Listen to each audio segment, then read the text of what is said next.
So, hey, Rick, you know what's awesome? What's that, Billy? Going to summer camp. Oh,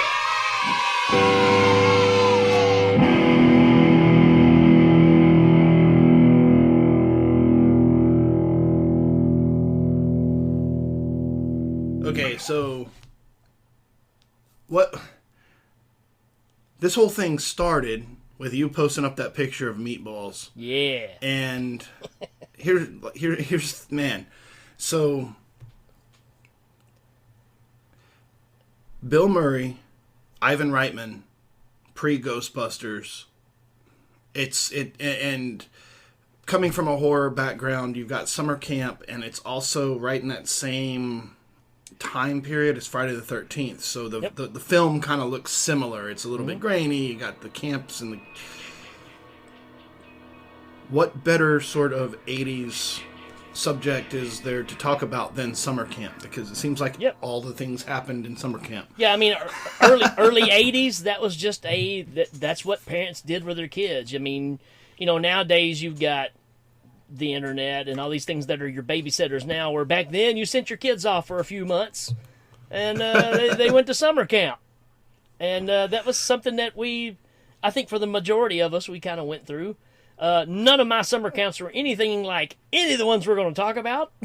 No. In some cases, that's a good thing, and in others, that's not a good thing. Right. I didn't run into Angela, so, you know, not a bad deal there. But, you know, the whole thing started with meatballs, right? So, and I commented on your picture because of all, like, those in all, that whole series of movies. So, I guess 1 through 4 there are. I think the ones that were on cable when I was a kid was probably going to be, I guess, which one was the one with the alien? Part 3? That's part 2. Okay. So, but the one that always stuck out was the one with Bill Murray, because obviously Bill, when I was a kid, then when it was running around on cable, Ghostbusters was already out. And so you already had, you know, Ivan Reitman and Bill Murray, so if they had the property to play it, they were playing Ghostbusters or they were playing Meatballs. So you had that, but man, just that opening scene on Meatballs where all the kids are like lining up to go to summer camp. And are you ready for the summer?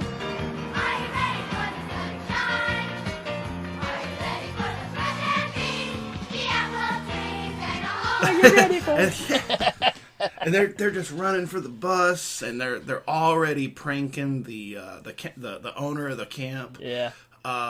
Poor Murray, man. He's like, you know, it's like you got Bill Murray. He's that camp counselor who's a jerk with a heart of gold. You know, it's like so perfect. Like you always just wanted to go to this place. Yeah.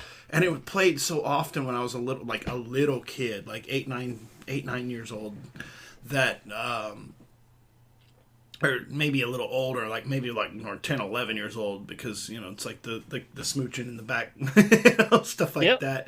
It's like there's those little things that you're like, I want to go there. That sounds awesome. Sneaking under the girl's cabin, you know, and trying to look up through the floorboards, and you know, all that stuff was so teen influential. You know, well, we weren't. I wasn't a teen yet. I mean, this was, you know, 11 years old or so. This is where you would be mischievous for the point of not even really know why you're looking. You were just looking because you knew you weren't supposed to. You know, exactly. And, you know, so, like, my summer camp experience was Boy Scouts, and there's only boys. Wow. So all the girls were across the lake. You could see the Girl Scout camp on the other side of the lake, but you had to be one heck of a rower to get yourself over there. So we did not have co-ed camp, but we had shenanigans. It was a good time. But the camp I went to was co-ed, but there was not a competing camp anywhere around that you were gonna have challenges with, or a field day or whatever. So you were just out in the middle of nowhere with a bunch of kids you didn't know, and it stank. You know, it's Tennessee. I mean, what do you expect, right? But yeah, we're in South Texas, right? Like when Boy Scout camp was Camp Karankawa. Karankawas are primarily known for not only getting completely driven to extinction by the settlers, but also they were cannibals. Wow. So, I mean, it's like, you name your camp after that. You're...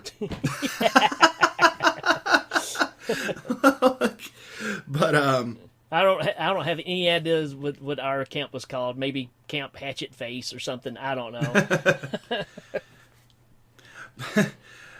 But yeah, dude, summer camp memories, whether they were real, whether it was from the movies, you have this idea of a summer camp that you're like, okay, well, this is a place that I go, and this is what we do. And there's so many movies about it, and I think a lot of those movies were inspired by the culture of the Northeast. Yeah. You know, it's like, because apparently, like, if you watch movies, for example, like Dirty Dancing, like, that's a whole summer. Yeah. Like, they just mothball their house and they go to this resort for a summer, and they live there. Yeah. For like 3 straight months. And that's cool, I guess, if you got the bread to do that. If we mothballed our houses because the snakes were out. Right. I was older, and Dirty Dancing is not one of the subjects of the show, but I was. Yeah. I mean, I remember watching that movie when it came out with my parents, you know, and just sit there and just be realized, like, wow, they're not there for a week. They're there for months. For a long time. Like, it's not like Lost Boys where it happens over the course of a weekend. It's all right. Like, so wow. I'm going to get on my soapbox here for just a second, being that you brought this movie up, because I don't want to diss anybody that is a fan of Dirty Dancing, because I really doubt we do an episode of It's Awesome and we talk about Dirty Dancing, because right. And I'll tell you why. I went and seen this with my girlfriend, who's now my wife, to go see this when it came out, which, again, girls love it. I get it, But, ladies, you know how you look at us and you can't believe that we like certain movies because they're so far-fetched? Like the Rocky movies or any of your action flicks with Van Damme and that stuff.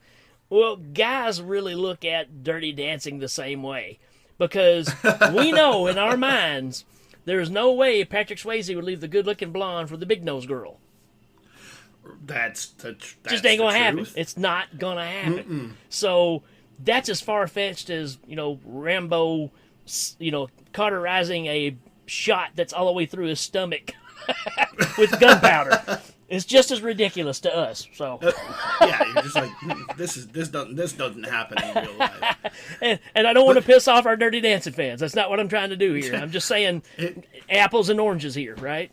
If we have some Dirty Dancing fans, at least they can relate to the summer camp part of it. Yes. Right? Because that's what I was talking about. It's like, oh my God, people actually went to summer camp for months. Yeah. Like, I went to summer camp for a week, and when I got out of there, it was just like, oh my, like... Who would want to go to summer camp with their parents, though? I mean, that would be weird, Right?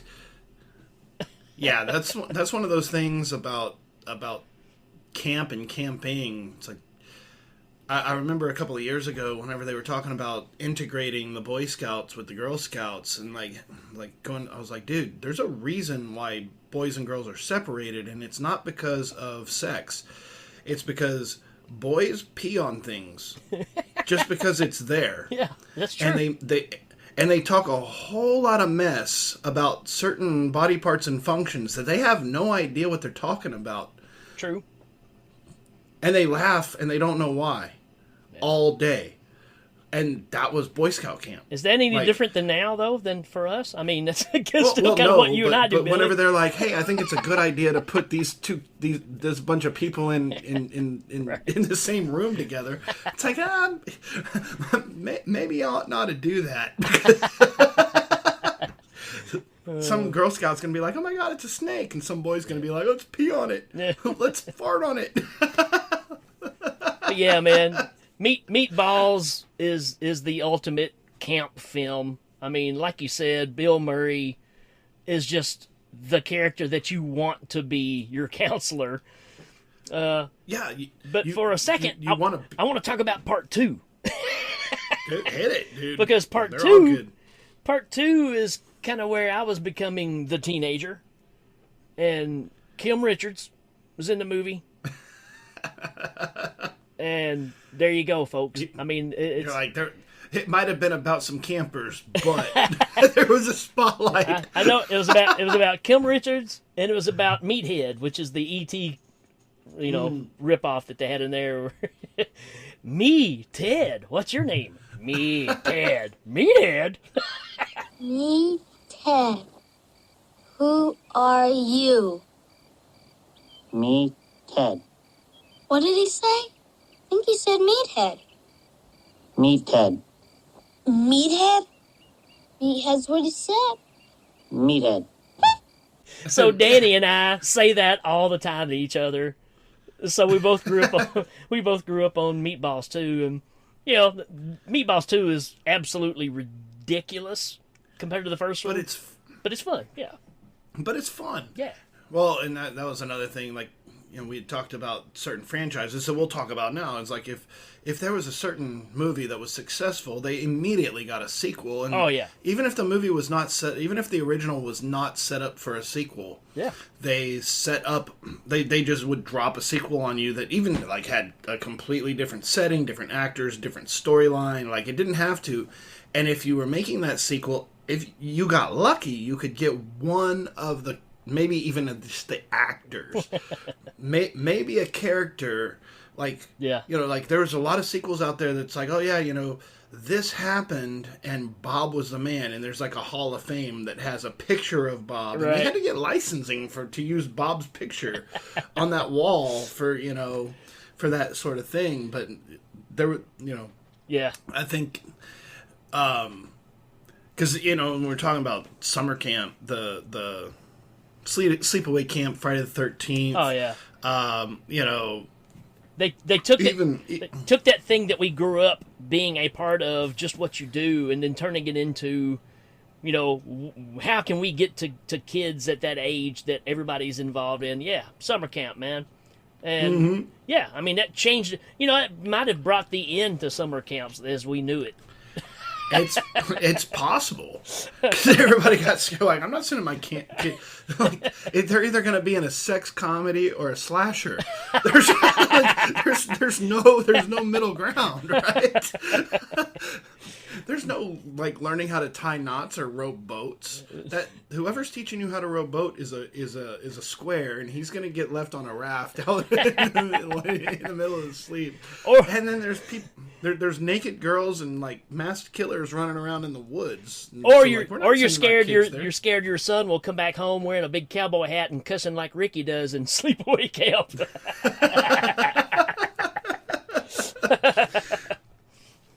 Somebody's gonna release the piranha.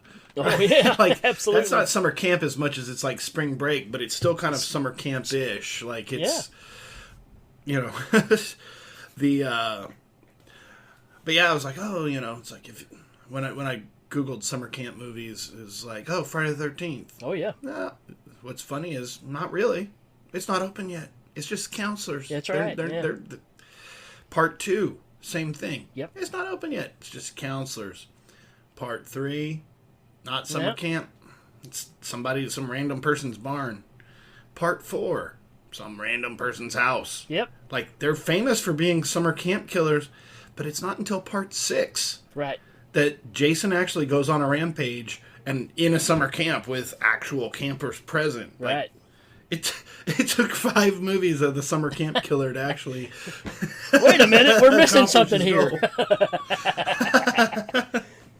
And you and I mean, we've talked about this a lot, but we and Danny and Scott, we all have a very big love for part 6 anyway. So yeah. Oh yeah. Well, and we'll talk about that someday. Honestly, I think the further we put it off, the better, because it's been kind of a. It's been that thing we've been chasing all these years already. Right. But no, strangely enough, that I was sitting there looking through, and I was like, summer, like, yeah, you look at part 2, like, you got all the counselors, and they're all randy and running around doing, braless, tank toppy things. But the camp's not open yet. The kids aren't at summer camp. It's right. We're not there yet until part 6. Right. It's, yeah. and out pops Madman Mars, right? Oh, that's the wrong one. Right. So. So, and this one goes further. This one goes up into the early 90s. But the Addams Family Values. Sure. Which, that honestly is one of the more, that is a total ultimate summer camp movie, because the Addams Family themselves is kind of a throwback in general to the times when people would just dress up to be at home. Yeah. You know, but we could do a whole show on the Addams Family, but they send their kids to the nice little summer camp off in the Hamptons, and their kids end up destroying it, which is awesome. Because what would you expect Wednesday and Pugsley to actually do, except for... Right. Oh. But I think that's the last real solid look at that whole camp world of the... I'm a fan of Ernest Goes to Camp. I loved Ernest Goes to Camp. And one thing you never do to a family of badgers is this. Abity, abity, abity, abity. So, speaking of such, my daughter, she's 9 now, she was 8 last year, summer camp, Girl Scouts, first year, week-long camp. And now, of course, it's not a month, it's a week. Yeah. And it's my daughter, not my son. Yeah. But she's got to go to summer camp, right? And so the weeks leading up to it, and my daughter's extremely independent. She's very friendly. She loves everybody. She's never met a stranger. She's just super cool. Because of that, you have to dial her back sometimes, and you have to be like, Juliet, I need you to understand that raccoons are not trustworthy. If you see one that appears friendly, don't Don't be fooled. kind of that same thing. It's like, hey, look, here's a whole bunch of pictures of animals that you're not supposed to mess with, and they've got it pinned on the cabin door. Like, don't. So, this is what's funny. This is how the growing up, going camp and stuff. So my wife signs my daughter up for summer camp. Oh, honey, do you think she's ready? I was like, I think she's ready. She's good. And if not, hey, they'll call us and we'll go pick her up, because that's what they do. Oh, no, that's not how that works anymore. See, the way that it works now is you take your kids to summer camp. They want you to pre-write all of their mail. You pre-write all of their letters, and then you drop it off to them when you drop them off. And the reason why is because of the timing of the mail. So you drop them off on a Sunday. If they put something in the mail, you'll never be able to respond to it, because by the time you get it and respond to it, they'll be home, right? Yeah.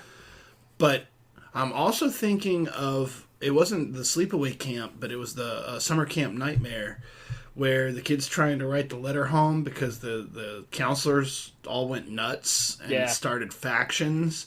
And they were killing people. And the kid's trying to write the letter home. And the guy's like, no, you can't write that. Right? But all that aside, my best friend Timmy got killed today. Yeah. Please come get me. Yeah. The like, lunch is great, though. Yeah, exactly. So, drop off my kid. She has this little mom and daddy moment. It's like, we're very proud, but she gets her bunk set and we can hang out for a little while, and her friend's supposed to show up. But then her friend's parents call, and they're like, they're running late and we have to go. So we have to leave her there. And this poor little girl sitting on the end of her bed with no friends in a room full of strangers, and just kind of with this little sad look on her face. And we leave, and my wife immediately starts crying. Yeah.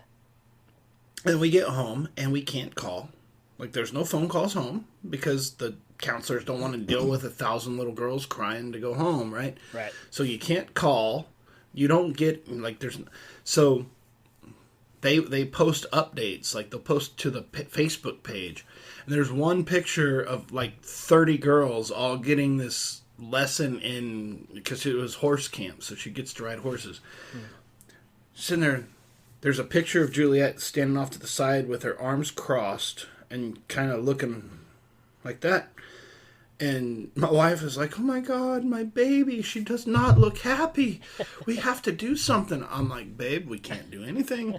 We can't do nothing until the day we pick them up. Like, it's just, she's fine. We just have to persevere.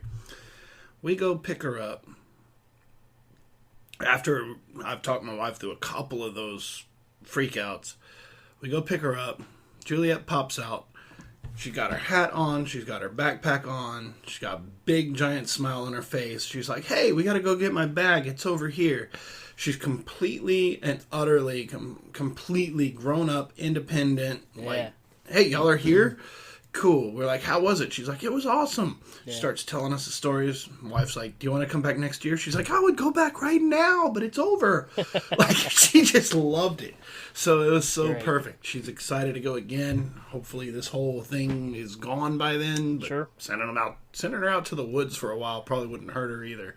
So, well, building that individuality, man. I mean, they've got it built in already for the most part, but being able to expand on that and being around different people instead of your same school buddies you're around all the time, it'll really prepare them for when they get closer to junior high or high school, when they have to split and possibly go to a bigger school or a different school. Mm-hmm. That ability to just kind of meld into everything else. It's a great lesson, man. It's a good character builder.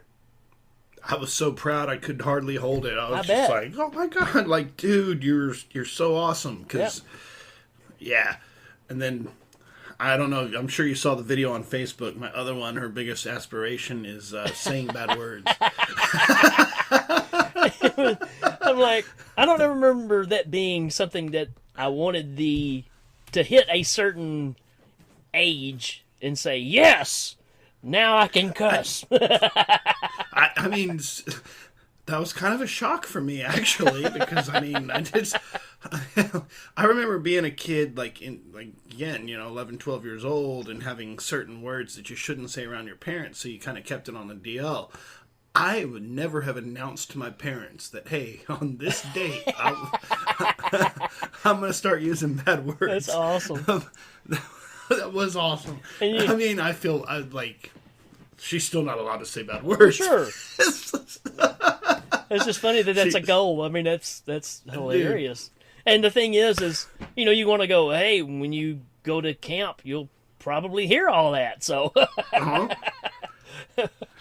Well, this whole toilet paper riot thing with the quarantine. My daughter was like, so what's up with that? I was like, well, you have to understand, baby. When I was in Boy Scouts and we went to summer camp, if you ran out of TP in the latrine, so if you went in the latrine, if there was just a few squares left, if you used the last of it, you had to walk all the way up the hill to get a resupply. Nobody wanted to go walk up the hill. So you made that thing first. You made it last as long as you could possibly last it. And second, nobody went up the hill. You just ran over to the next camp, after dark, and stole their TP. And it was kind of a back and forth, like whack-a-mole. Like, we don't have any TP. Well, I went and stole some last night. Like, has anybody run up to KP? Like, no. I don't, why would I do that? That's a really long walk. So then Juliet got all inspired. She's like, all right, when I go back to summer camp, I'm going to steal all the toilet paper. I don't know if this one really qualifies for a summer camp movie, but Major Payne. It's kind of like Meatballs from a military standpoint, right? Yeah. Because you still have the battle with the other groups and all that stuff. Kind of in the same vein, but man, Damon Wayans in that, I've ripped off those lines so many times. He's got that little chubby kid standing out there, and he's like, "Bleh, bleh, what you laughing at, Pokey? You found a piece of candy in your pocket?" Yeah, you can't do that anymore. Yeah, no. You can't call kids Spaz anymore. His nickname's Spaz. Yeah. in Meatballs. Yeah. the hot dog eating contest. That kid is not fat comparative to No. what we have these days. That's that like guy's just that's like Ogilvy in the Bad News Bears. I mean, is it not Ogilvy, but the boy that was the hind catcher. He was supposed to be the big heavy kid, and I'm like, he's not any bigger than a lot of the kids now, you know. Like Chunk in the Goonies. Chunk. You look at him, and he's like, okay, he's got a little belly, but that's about it. Yeah. Well, and that's that's that thing of we talked about it before. You remember when Dom DeLuise was considered the heavy guy, and you look at him, you're like, he really wasn't that big compared to a lot of the people you see now. So yeah. They're. I mean, it's fast food, man. Yeah, a lot, way too many hot dogs, I guess. Yeah. The funny thing is, like, I've never been a big fan of sports, and the reason I'm not a big fan of sports is Bill Murray's speech in Meatballs. I had completely forgotten about it. Right, like. It just integrated itself into my mind. Sure. But when I was a teenager, like early 20s, right? So I worked at this bike shop in a big box sporting goods store. And the Houston Rockets were in the playoffs. And they were in back-to-back playoffs. And they won back-to-back championships. It was a big deal, right? Yeah.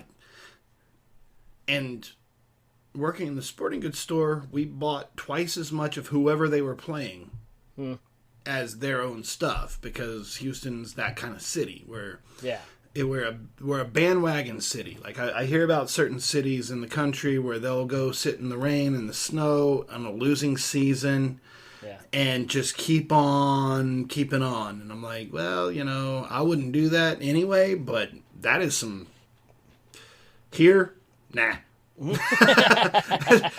If it's raining, they close the top of the stadium, and if it's snowing, nobody's going nowhere.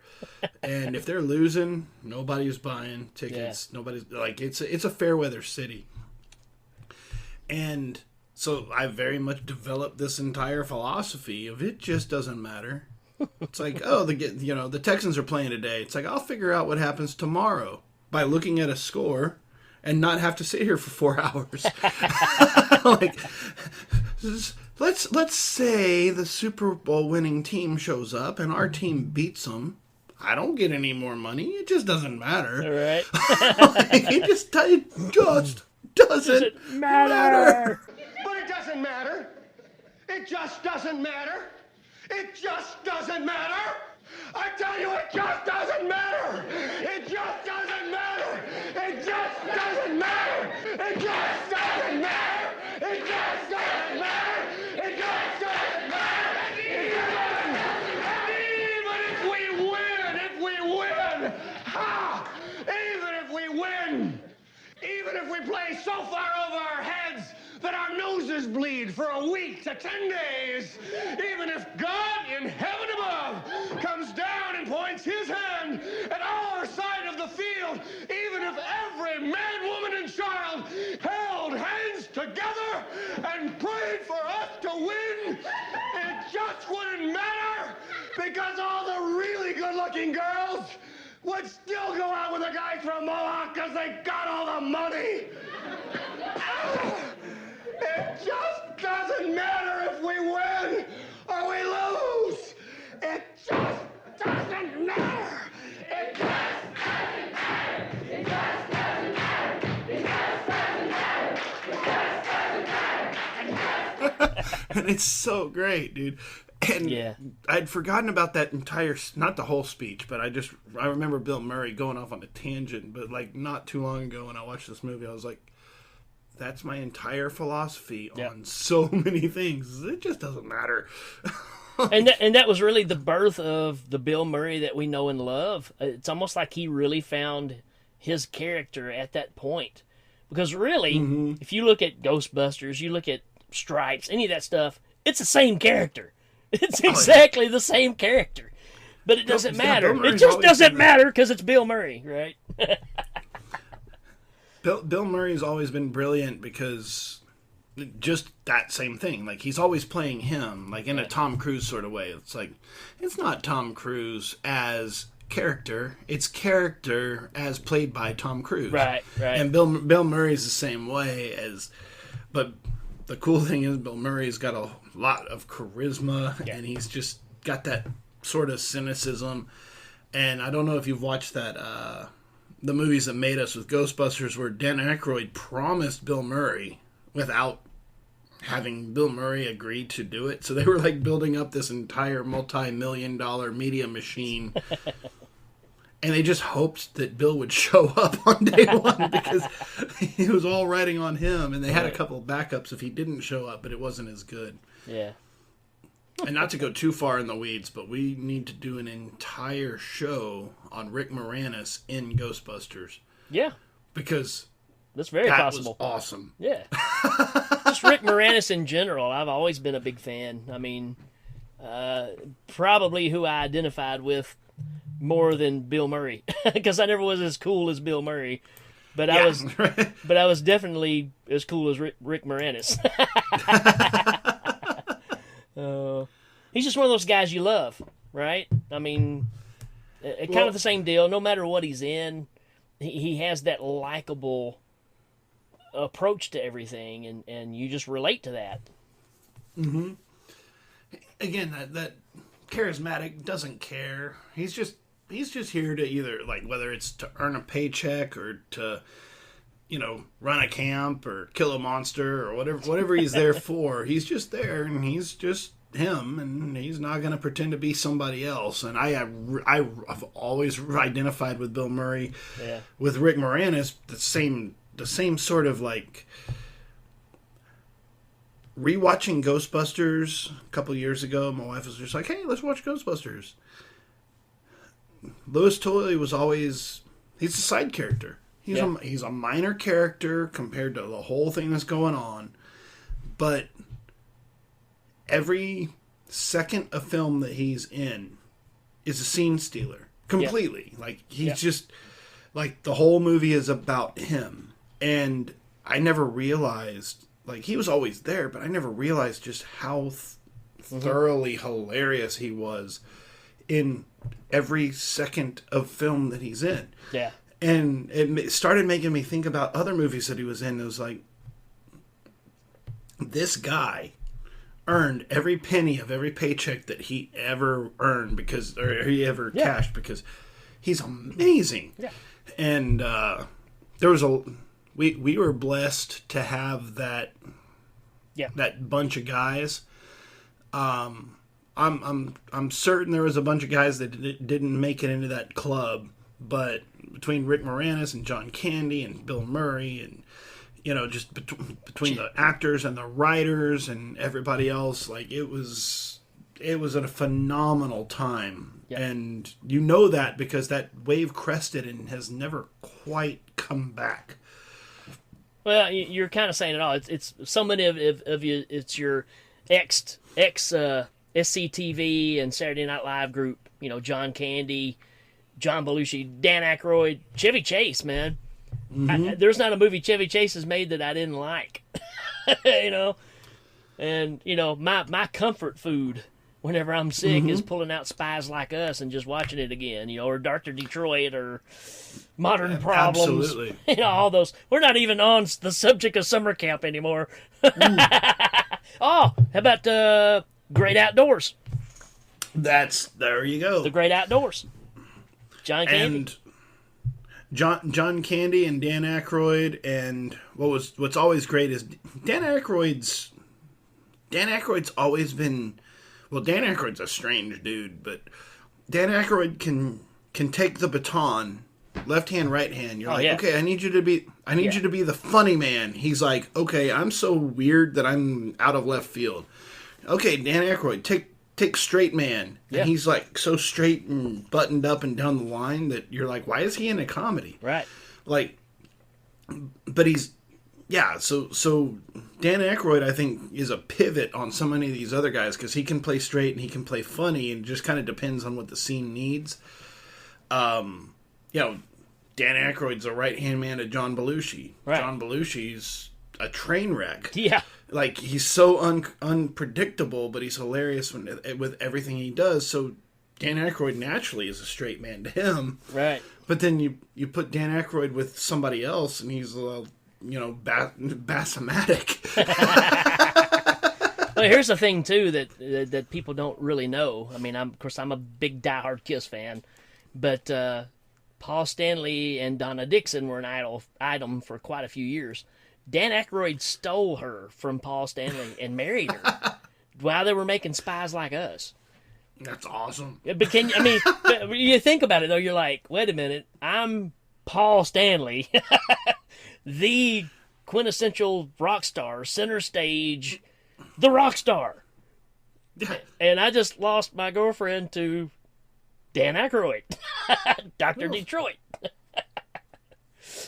Every Playboy centerfold ever said that their turn-ons was somebody that can make me laugh. A funny guy, yeah. There you go. There's hope for us yet, Billy. I'm gonna say, dude, my wife did not marry me for my looks. Look at my hair, dude. My hair is like, I haven't been able to get a haircut because of social distancing. Oh, is that what that is? Well, this is also headphones and kids, and some of it's standing up on end because, dude. Let me just, all fair, let me just tell you, it's been a rough couple of weeks, but yeah, dude, there's, with what we're doing with this show and just having so many fun things to talk about, I don't care if we stay on subject, because what do I care? Stealing toilet paper was the epitome of my summer camp experience, right? Like, I don't... Well, mine was the shame of being caught with your elbows on the table in the lunchroom, right? Where they make you get up and run around the tables because you did something wrong, so it's... all those things happen too, but it's amazing, again, just reflecting back, because you don't really think about it a lot, but it's funny how, just like you said, the thing of meatballs comes up and it brings back all these memories of being dropped off, saying goodbye to the folks. If it's your first time, you're scared to say goodbye. If it's your second time, you're like, yes, hurry up, leave. Yeah, I'm out. Because I'm ready to get going. And, wow, I mean, just, it's one of those things that I think is just not a popular thing anymore. Kids have too many allergies and whatnot now, I have to agree. I think it's because with Boy Scouts, and again,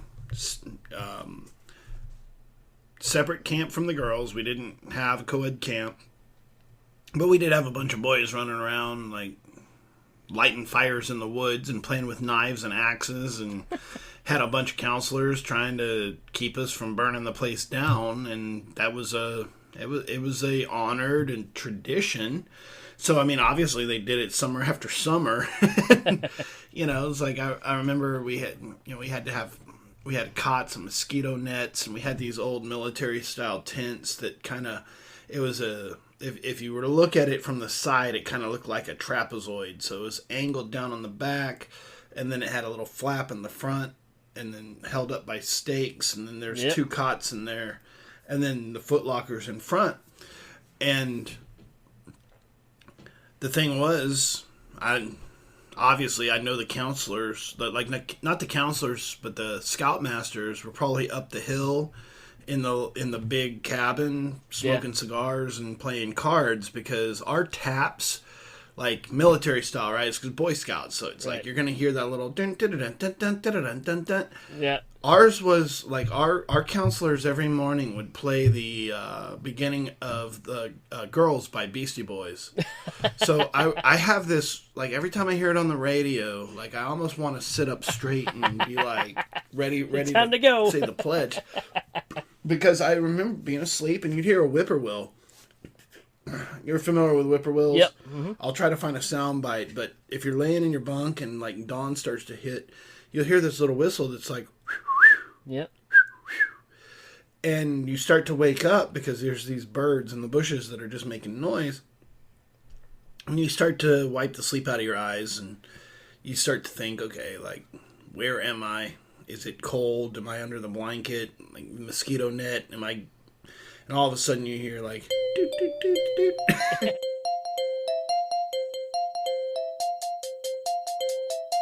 Girls! Like, you start sitting up, you're like, okay, by the time it makes it to the main part of the song, we're all supposed to be out of the tent and like standing at attention and like getting told what, and we're lining up for breakfast. But that's awesome. that was pretty awesome. I wish I remember who was those guys. They didn't play Beastie Boys at my summer camp. There's not a little boombox, you know, like the serious guys are up the hill. We're teenagers. We're making it happen for you. Right. But yeah, we've got another show to talk about. So, do you have any final thoughts on summer camp? Well, if anything, to the listeners out there, if you're on the Facebook page or follow us on Instagram or Twitter or whatever, hey, post your favorite movies or your favorite memories, pictures, whatever you want to do that has to do with your summer camp experience. That'd be fun to see. You know, so if you want to share anything like that, or say, hey, you totally forgot Parent Trap when you were talking about your movies. Or dude, I have it written down. So if there's something that we've overlooked that you think should have been talked about, then we'll try our best to give you props for bringing it up to us. But it's just another piece of who we are. It's a fabric that was put together by just the experiences we've had growing up. And those movies imitate life, right? So, I mean, that's kind of the whole deal, and make it a little more, popular than it should be, I guess. But, yeah. Whatever. That's my one daughter went to horse camp, and she watches a little cartoon about girls with horses, and she's just like, yeah, like you're probably this is probably out of your age range right now. She's like, nope, I'm still watching it because I rode the horses and they ride the horses, and I know what's going on, right? Yeah, that's so good. It's awesome. Cool. Well, cool. Well, this has been episode 5 of the You Know What's Awesome podcast. Hit us up on our Facebook, our Instagram. Hit us up at the website, or not the website, the Facebook group. Yeah, the group. I will edit that out. We're right at the end. But in the meantime, man, stay awesome. Adios.